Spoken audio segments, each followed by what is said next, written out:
Вечером, когда пригородный поезд мчался сквозь заснеженные пейзажи Онтарио, вагон был почти полон, усталые люди возвращались домой после долгого рабочего дня.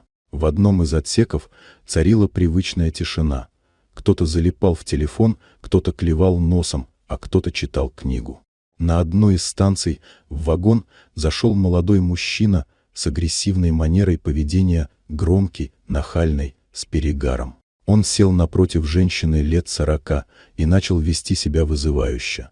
То цеплялся, то отпускал неприятные комментарии. Женщина вежливо просила его отстать, но он только смеялся. Когда она попыталась встать и уйти, он схватил ее за руку и, толкнув обратно на сиденье, ударил по щеке.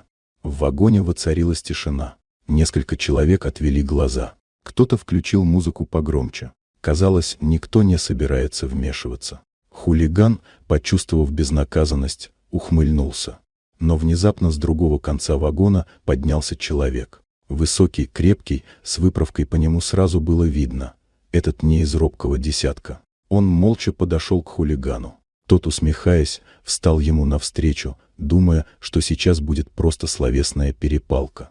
«Ты выбрал не ту цель», — сказал незнакомец спокойно, но с такой сталью в голосе, что даже воздух в вагоне словно сгустился. В следующую секунду хулиган уже валялся на полу, а потом волочился по проходу к двери. Мужчина нажал кнопку экстренной остановки, и когда поезд замедлил ход на перегоне между станциями, просто открыл дверь и вышвырнул мерзавца в сугроб. «Пусть остынет», — бросил он, возвращаясь на свое место. Пассажиры заговорили. Кто-то заснял произошедшее, кто-то аплодировал, а женщина, дрожащими руками прижимая к щеке носовой платок, поблагодарила своего защитника.